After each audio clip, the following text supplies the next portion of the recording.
नमस्कार, स्वागत है आपका इस चैनल पर। 100 शब्द प्रति मिनट की डिक्टेशन स्टार्ट होगी 5 सेकंड बाद।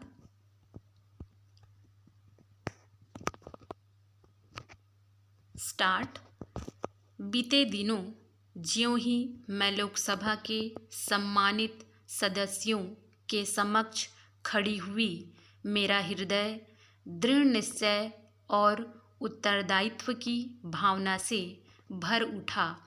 हम सभी वहाँ देश के भविष्य को नया आकार देने का सामर्थ्य रखने वाले एक महत्वपूर्ण विषय नारी शक्ति वंदन अधिनियम, जिसे आमतौर पर महिला आरक्षण विधेयक के नाम से जाना जाता है, पर चर्चा के लिए एकत्र हुए थे।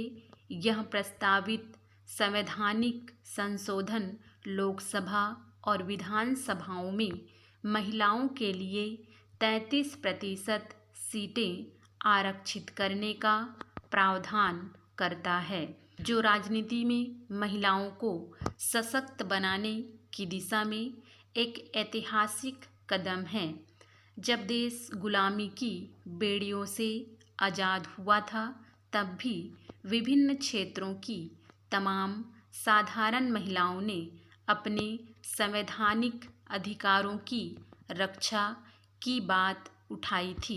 देश की आज़ादी में योगदान देने वाली साधारण परिवारों की वे महिलाएं दूरदर्शी थीं और इससे भली भांति अवगत थीं कि यदि सामान्य महिलाओं को अवसर नहीं दिया गया तो आने वाले वर्षों में यह उनके लिए चुनौतीपूर्ण बन सकता है।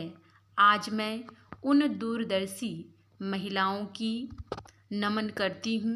भारत में महिलाओं की स्थिति के संबंध में सरकार ने 1971 में एक समिति का गठन किया था। 1974 में उस समिति ने अपनी रिपोर्ट साझा की। इसके 7वें अध्याय में दर्ज है कि भारतीय जनसंघ ने महिलाओं को संवैधानिक गारंटी दिए जाने की बात कही थी और आरक्षण की वकालत की थी। आज मैं जनसंघ के उन दूरदर्शी विचारकों के प्रति आभार प्रकट करती हूँ। भाजपा कार्यकर्ताओं के लिए यह अत्यंत सम्मान की बात है कि उनकी पार्टी अपने संगठन में महिलाओं को आरक्षण प्रदान करने वाली देश की पहली राजनीतिक पार्टी बनी। हम महिला आरक्षण विधेयक के संबंध में दावों और प्रतिदावों के साक्षी बने हैं। कहते हैं कि सफलता का श्रेय लेने वाले तो अनेक होते हैं, लेकिन विफलता की जिम्मेदारी लेने वाला कोई नहीं होता। इसीलिए जब यह विधेयक आया तो कुछ लोगों ने इसे हमारा विधेयक करार दिया। कुछ ने कहा कि उन्होंने इसके संबंध में पत्र लिखे हैं।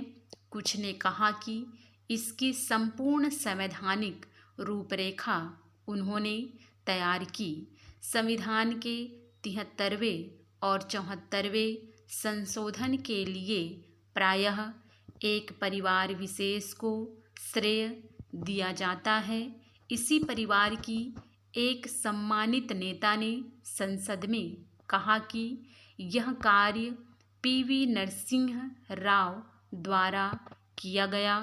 इन महत्वपूर्ण संशोधनों में योगदान देने वालों को मान्यता दिया जाना आवश्यक है और राव का नाम उस इतिहास में स्थान पाने का सही मायनों में हकदार है।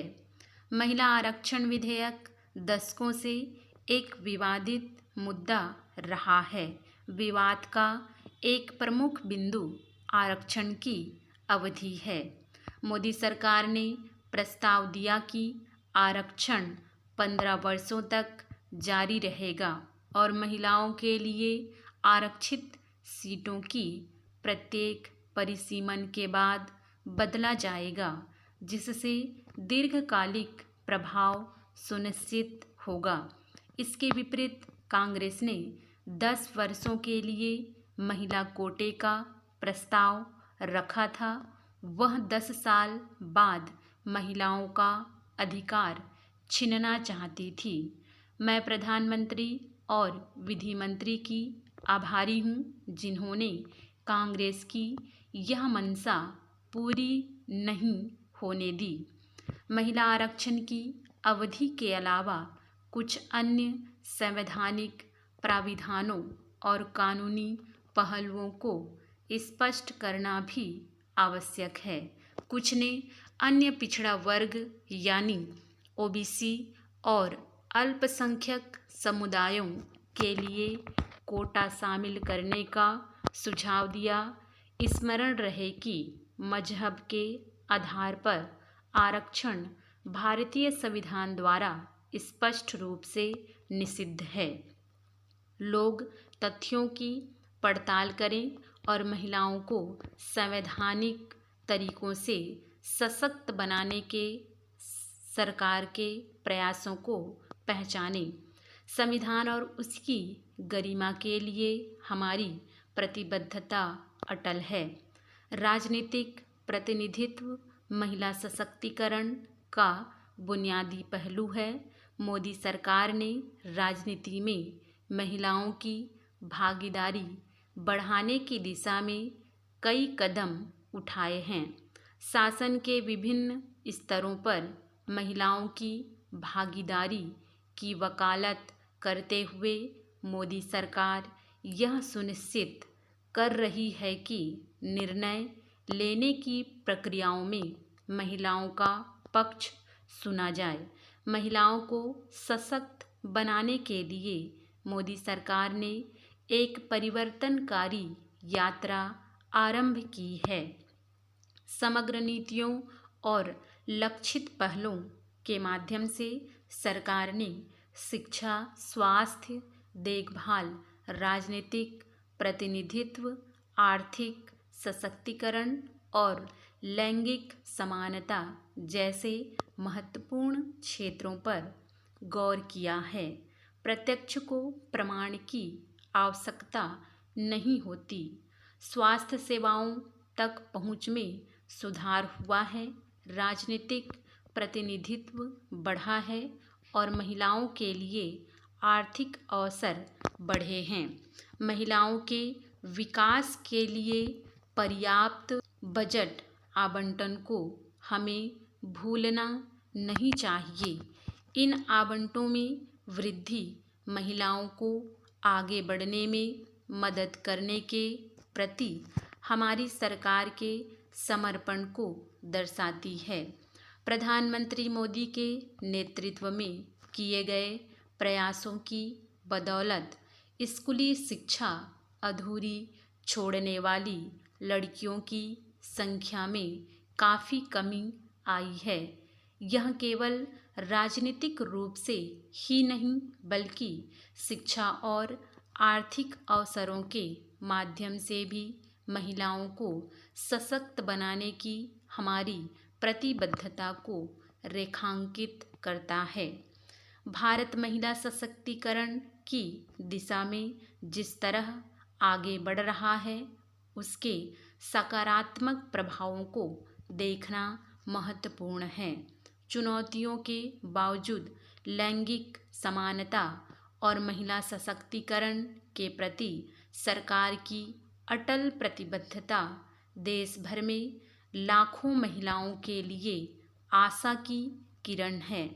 शिक्षा, स्वास्थ्य देखभाल तथा राजनीतिक और आर्थिक अवसरों के माध्यम से भारत में महिलाएं प्रतिनिधित्व और सशक्तिकरण की अभिनव भावना का अनुभव करते हुए राष्ट्र की प्रगति और विकास में योगदान दे रही हैं।